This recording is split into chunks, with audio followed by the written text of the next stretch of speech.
여러분, 낙타를 타보신 적 있으십니까? 낙타가 참 밤눈이 밝습니다. 1992년 군목 12쌍이 성지순례를 한 적이 있었는데 캄캄한 새벽에 모세의 산이라 불리우는 에벨 무사에 오른 적이 있었습니다. 2285m의 높이니까 백두산보다 한 500m 낮은 그러나 높은 산입니다.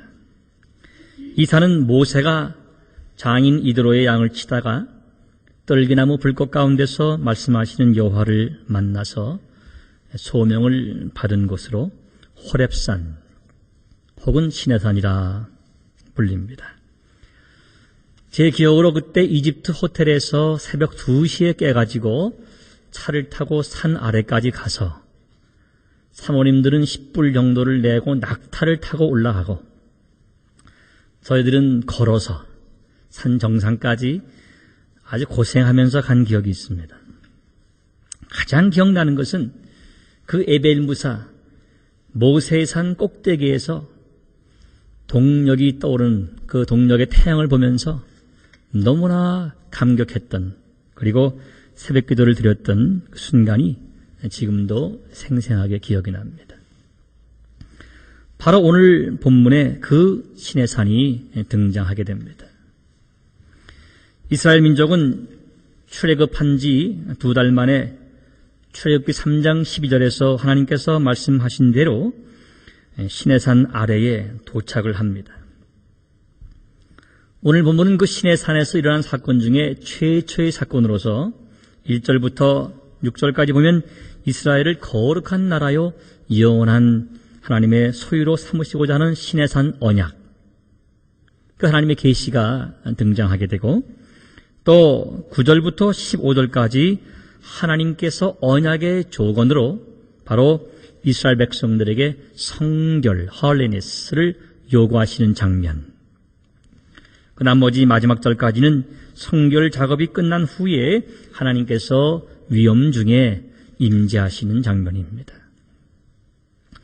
오늘 우리 설교를 들으면서 먼저 이런 질문을 하면 좋겠습니다. 과연 하나님께서 이스라엘 백성들이 타 민족에 비해서 특별히 영적으로 탁월해서 엑셀런트해서 그의 거룩한 선민으로 삼고자 언약을 맺고자 하신 것인가? 그들이 뭔가 좀 잘난 것이 있는가? 하는 질문입니다. 우리가 먼저 알아야 할 사실은 하나님께서 이스라엘과 맺으신 그 언약의 성격입니다.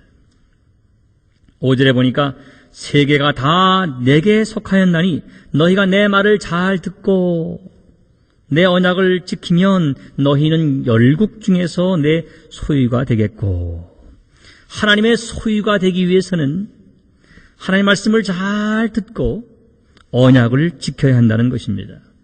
문제가 있습니다. 어찌 인생들이 하나님 말씀을 잘 듣고 그대로 지키겠느냐 하는 것이지요. Impossible. 불가능합니다. 소위 불가능한 계약 조건이 아닐 수 없는 것입니다. 여기에 하나님의 은혜가 있습니다. 시내산 언약이 인간에게 순종의 의무를 주는 횡적인 계약 형태이긴 하지만은 언약 이행의 주도권을 바로 하나님께서 갖고 계시다. 인간은 수혜자일 뿐이다. 이런 얘기입니다. 하나님께서 스스로 노아와 아브라함과 언약을 맺으셨습니다. 또 모세와 맺으시고 다윗과 맺으셨고, 그리고 신약에 와서는 예수 그리스도의 피로 새 언약을 맺어 주셨습니다. 이 모든 언약의 특성은 한결같이 하나님 편에서 인간들에게 일방적으로 은혜를 베풀고 계신다는 사실입니다.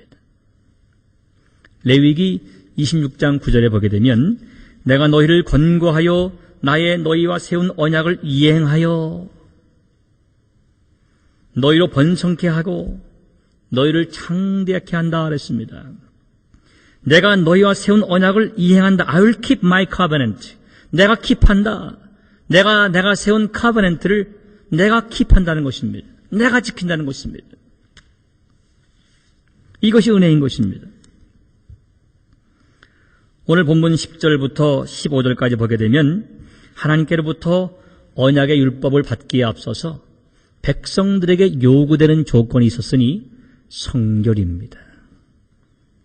10절 보니까 너는 모세에게 말씀하시길 너는 백성에게 가서 오늘과 내일 그들을 성결케 하며 그들로 옷을 빨고 그랬습니다. consecrate란 말, 성결, 신성하게 한다, 성화한다는 말입니다. 그들로 옷을 빨고 그랬습니다. 입었던 더러운 옷을 빨듯이 과거의 이스라엘을 홍해에 완전히 장사 지내버리고 새로운 이스라엘로 태어나라 하는 것입니다. 성결입니다.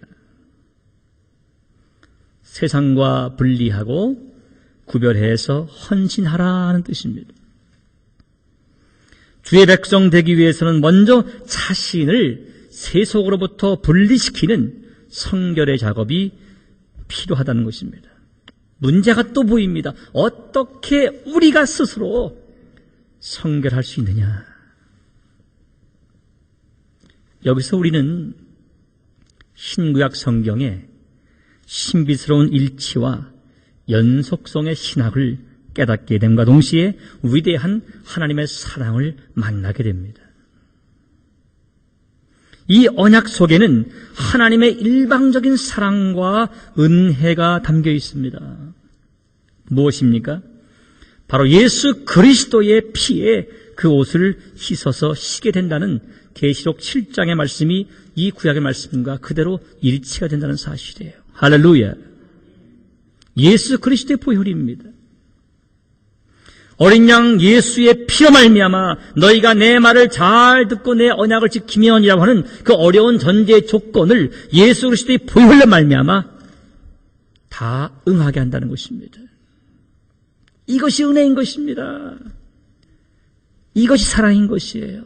내가 못 지킬 언약의 조건을 예수 그리스도의 보혈로 말미암아 지켰다고, 그것도 은혜를 주신 믿음으로 말미암아 그를 믿기만 하면 너는 나의 자녀라고, 나의 소유라고 불러주신다는 사실을 믿으시기 바랍니다. 이것이 은혜인 것입니다. 어린 양이신 그리스도의 피로써 영과 육을 깨끗이 빨아서 자신을 구별시킨 신 세마포를 입은 사람만이 언약 백성이 될 수 있는데, 바로 그 예수님을, 그 어린 양을 우리에게 보내주신 것입니다. 인간의 힘으로 결코 하나님의 원하시는 언약의 그 조건을, 그 요구를 충족하지 못합니다. 이것을 아신 하나님께서 그 해결책으로 독생자 예수 그리스도를 이 땅에 인카네이션, 성육신의 모습으로 보내주셨습니다. 할렐루야.